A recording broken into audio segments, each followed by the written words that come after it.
To Celebrity Radio, it's Alex Belfield here in Las Vegas, downtown, for one of my favourite casinos and hotels called The D. And the man in charge is The D. How are you? Great to see you, Alex. Let's start at the beginning then. The D. Is it Derek? Is it downtown? Is it Detroit? What is it?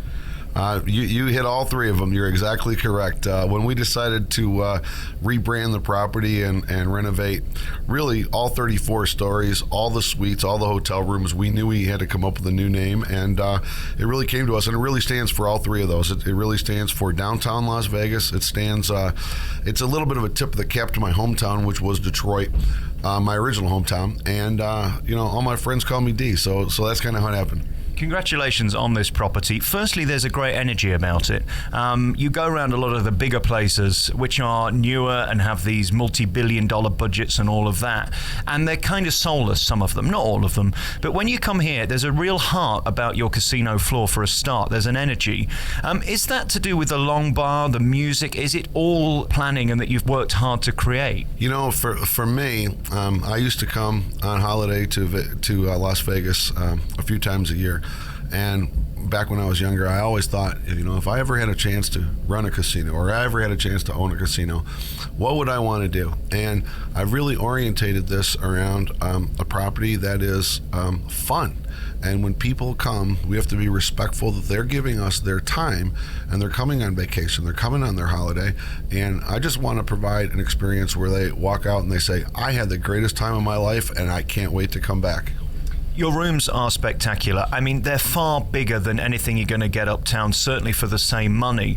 That's what's great about here. You're offering the same quality of experience, but at a much lower rate. Therefore, why not stay here? I can't think of a reason why. You've got Fremont next door, so you've got all that entertainment. There are great links if people do want to go and see Cirque du Soleil or whatever. But if you want to stay here, you provide 3 shows a day. You've got the afternoon at 4 o'clock. You've got Frankie in the evening. I mean, you make sure that you've got both options. You can either stay here and never leave, or if you want to go uptown, you can do that too. Yeah, I mean, we really tried to create something where there's an awful lot to do here, but there's an awful lot of flexibility as well. Like you said, Fremont Street alone, it has free entertainment 7 nights a week. We've got the new Slotzilla zip line. And then on property, we have all types of shows in our showrooms. Keeps everybody busy. I think you've got to be grown up about it as well and accept that people who come to Las Vegas are going to travel. They're not just going to stay where you are. And I know they go to great lengths to make sure people can get from one place to the next easily. There are buses regularly and things like that. It's naive to think that people are not going to travel in this town. They're coming here perhaps for 2 or 3 days and they're going to make the most of it, aren't they? Yeah, absolutely. And as long as we have great venues, we figure people will spend some time here. But that's the great thing in Las Vegas. There's so many great things to do. And when people don't stay with us, we want to make sure we have the reasons for people to come down and pop in and check things out. And that's one of the reasons why the Andiamo Steakhouse here, I'm so proud of that. Just getting named the best Italian steakhouse in all of Las Vegas. That's been such a great restaurant venue for us that it brings a lot of people here. I was lucky enough to dine there last night, and it is simply the best service I've had in the whole of my 2 or 3 week experience here in Las Vegas. Those guys know how to make you feel special.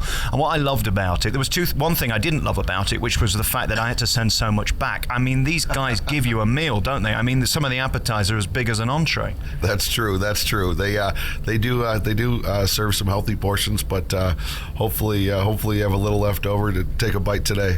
The service was literally incredible. The room is just so decadent and beautiful. And they've kind of gone away from it now. They seem to be being very cool for school, but there's something lovely about eating in a beautiful room, great food that's served properly. And that's exactly the epitome of what Andiamo's is. It's that traditional steakhouse with beautiful food and, again, at great value. Well, great. I'm glad you had a great meal.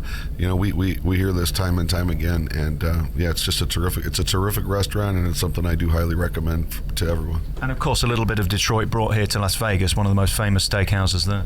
Yeah, that was one of my Detroit imports here, and when I talked to the owner in Detroit, I had to convince him to come out here. He wasn't quite sure, but after he was out here, I think after about 2 days, he was sold, and he said, "Okay, let's do this together."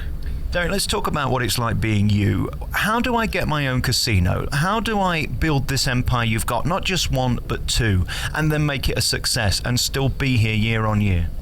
Well, I would say It's there's no such thing as something happening overnight, and I've always been the same. I always woke up every morning and try to figure out a way to do something a little bit better, and I think you take day after day and month after month, and you grow a business. And I'm fortunate enough that I love growing businesses, and I love trying to create some things. And sometimes you really mess things up, but other times it works pretty well. And as long as you learn from it, then you can kind of go from there. When you come into a place like downtown Las Vegas and you see this shell, and then within a year or so you have to have your name on it, it has to be open and it has to be profitable, where do you start? What is the first thing that you make sure is right? Is it the food? Is it the rooms? Is it the casino floor? Well, that's a great question, and I would tell you that there wasn't quite the strategic sequencing as maybe you would think. We tried to get into everything as soon as we can because we knew that we had to. We knew we had to get all the rooms completely renovated. We knew we had to renovate the casino. We knew we had to bring the restaurants in. We knew we had to have new valet entrances. We knew we had to have new marquees on the building. And they all worked in conjunction with one another. So it's not as if we could work on one element. We had to do everything at one time, and we had to do it while the hotel casino was still open, which was a difficult process, but it helped us get to the point where all that's behind us now. I guess you could start a conference with your head as to what's going on at any one point in the day, because you're responsible for everything from the guy who greets you at the front door to the standards of shows to, of course, the quality of room. Where does it stop where your phone has to be switched off? Because you could go nuts, couldn't you, micromanaging everything? Because this is a huge property to stay on top of. Well, I think the key thing is you've got to, in a business that's open 24 hours a day, in a business that really doesn't have any doors with any keys that lock, the doors are always open. You really need to focus on developing a management team that you can trust. They trust you, and we all have our responsibilities. I would say, as part of the management team in the hotel casino business, phones never go off, just because you don't know who's going to walk in at 2:30 in the morning with $100,000 and want to start gambling or something like that. So you have to always be on. But fortunately for myself and for all of our management team, we love it. So it's not really a job. We kind of love what we do. I've been snooping around for the last 24 hours and I've said, have you heard about this Derek? What's he like? And you have a great reputation on the floor. It seems like you're very fair. I also wonder whether you're the kind of guy that ever switches off. Are you always looking for what's not quite to your standard, or do you sort of leave it to everybody else? No, it's fair to say that I can go from a meeting where we're making $1 million decisions to 4 minutes later I'm talking about the way the tissue paper in the restrooms isn't lined up appropriately. I love obviously being involved in these types of decisions and monitoring and creating an environment where all of our team is always looking at every little element. For me, like I said, I'm very blessed in the fact that I love doing this. So it's really not a job. It's I feel good about being able to straighten something out in a restroom or on a casino floor, because I feel like, okay, we just got a little bit better, and I feel good about that. And I guess what's also empowering and thrilling is that you're at a point in your career where you don't have to ask permission of anybody else. If you want to get something done, you can get it done. Well, I think there are some benefits when your name's on the building. I'll give you that. But no, our management team has the authority to make decisions quickly. I do enjoy making decisions quickly. I don't like to belabor things after committee and meeting. I'm probably more willing to make a decision, and I'm probably more willing to mess it up. And if that happens, then we just try to quickly adjust and take another tack. I think you're so brave, and you should be very proud of what you've achieved. When I look at the rooms, which we'll talk about now, they're rooms to entertain in, aren't they? I mean, you've set them up. I'm in a suite overlooking Las Vegas with the most glorious view, I think, on the 29th floor. As you walk in, there's a bar area. This is a place to bring your friends and have a party, isn't it? Oh, absolutely. I think it's one of the greatest towns, and I think this is the greatest property to have a party. Like I said, our one of our key logos and key slogans is the fact that this is the most fun casino in all of Las Vegas, and we have to keep pushing the envelope to make sure that everybody has a great time when they come here. I'm very old now, and what impressed me the most was your level of showers. My God, they're amazing. They're the best in Las Vegas, and that might not seem something to you. I'm tall. You wouldn't believe how many showers come to about my chest height, which really pisses me off in hotels. Yours are big, and I'm a big guy, and I need to be covered. They're fabulous. Congratulations on that. Well, I appreciate that. I think that's a character trait that we both share. I cannot stand going to a hotel and the shower is hitting me on in the middle of my back. And I'm not a big fan of hotels that don't have the proper water pressure or don't have the proper temperature. I had some very specific design requirements for our showers. So I appreciate it meant something to you. I know it's little things, but even like the Wi-Fi is the best I've had anywhere in Las Vegas. I know these are small things to other people, but to me, if I'm in the middle of a Skype call, I don't want to be cut off. If I'm trying to download something or check emails, I don't want it to take 20 minutes. These are little things that all build up because it's those small things that can stop you coming back to a property, isn't it? Yeah, I mean, the Wi-Fi speed is something that is important to me.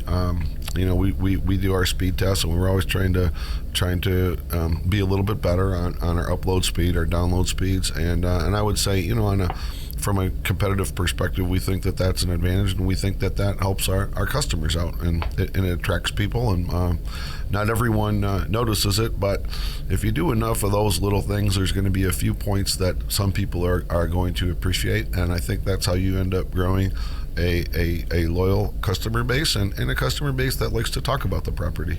A lot of people credit you as being responsible with reinventing downtown and being the guy who has made it cool again. Let's face it, there was a period when this was the place that old people came, and the dollar slot machines and all of that business, the 5-cent slot machines and things like that. You put a ton of money into this to make it cool again, and you are literally bringing in a brand new clientele and a cool clientele. For you, was that important to make sure that this place survives? Because, of course, Uptown, they're building by the second and reinventing themselves daily. Yeah, I think it's important to always reinvent and renovate and keep fresh and keep clean and keep cool. And I think the one thing that we have here, I think we can have an upscale and fun experience.